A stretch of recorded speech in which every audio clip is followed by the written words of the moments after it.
तो देखते हैं यहाँ पे क्वेश्चन नंबर 20 में हमसे क्या पूछा गया है। Find the energy in kilowatt hour consume in 10 hours bye 4 devices of power 500 what each. तो यहाँ पे एक डिवाइस की जो पावर है वो यहाँ पे क्या है 500 वॉट है। तो यहाँ पे 4 डिवाइस यूज हो रहे हैं 10 घंटे तक। तो हमें यहाँ पे बताना है कि वो कितनी एनर्जी कंज्यूम कर लेंगे और उसके जो यहाँ पे यूनिट लेके चलेंगे वो हम यहाँ पे किलोवाट आवर में लेके चलेंगे या इसमें हमें निकालनी है। तो देखते हैं यहाँ पे इसका सॉल्यूशन कैसे करेंगे।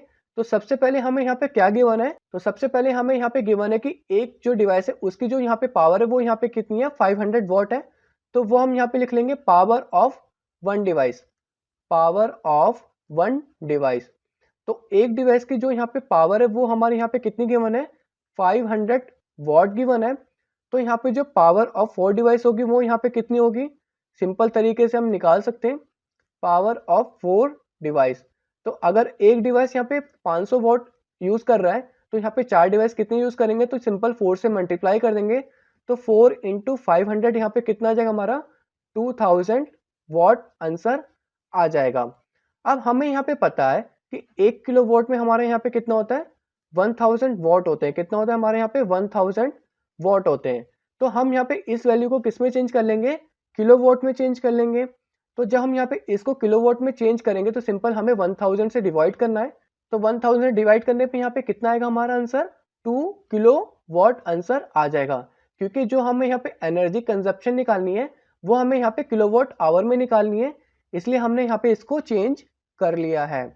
अब हमें यहाँ पे फॉर्मूला पता होना चाहिए पावर का। तो पावर का जो यहाँ पे फॉर्मूला होता है वो यहाँ पे क्या होता है energy consume upon time taken. तो वो मैं यहाँ पे लिख लेता हूँ, energy consume upon time taken होता है। यहाँ पे लिख लेते हैं अपॉन टाइम टेकन। और हमें यहाँ पे टाइम भी गिवन था, हमें यहाँ पे टाइम कितना गिवन था वो हमें यहाँ पे गिवन है 10 आवर गिवन है। तो वो हम यहाँ पे लेके चलेंगे। तो अब हम यहाँ पे सिंपल वैल्यू पुट कर देते हैं।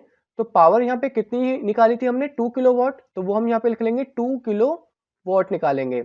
और हमें यहाँ पे एनर्जी कंज्यूम निकालनी थी, इसको हम यहाँ पे ऐसे ही लिख लेते हैं एनर्जी कंजप्शन या एनर्जी कंज्यूम। तो वही हमें यहाँ पे निकालनी है, तो इसको एज इट इज लिखेंगे। और टाइम टेकन यहाँ पे कितना था 10 आवर था। तो सिंपल ये आपस में क्या होंगे क्रॉस मल्टीप्लाई हो जाएंगे। क्रॉस मल्टीप्लाई होने के बाद जो हमारा एक्चुअल आंसर निकलेगा वो हमारे यहाँ पे कितना निकलेगा वो हम देख लेते हैं 2 इंटू 10। और 2 यहाँ पे इंटू 10 कितना हो गया हमारा 20 हो गया। और जो यहाँ पे यूनिट निकलेगी वो हमारे यहाँ पे क्या निकलेगी किलोवाट आवर निकलेगी। क्योंकि यहाँ पे जो पावर की यूनिट थी वो यहाँ पे किलोवाट में थी और टाइम टेकन जो था यहाँ पे आवर में निकलेगा। तो कुल मिला के यहाँ पे क्या होगा हमारा 20 किलोवाट आवर होगा। तो या अगर हम इसको सिंपल भाषा में लिखना चाहते हो इसको हम 20 यूनिट्स भी बोल सकते हैं। क्या बोल सकते हैं 20 यूनिट्स। बट हमें जो आंसर निकालना था वो हमें किस में निकालना था किलोवाट आवर में निकालना था।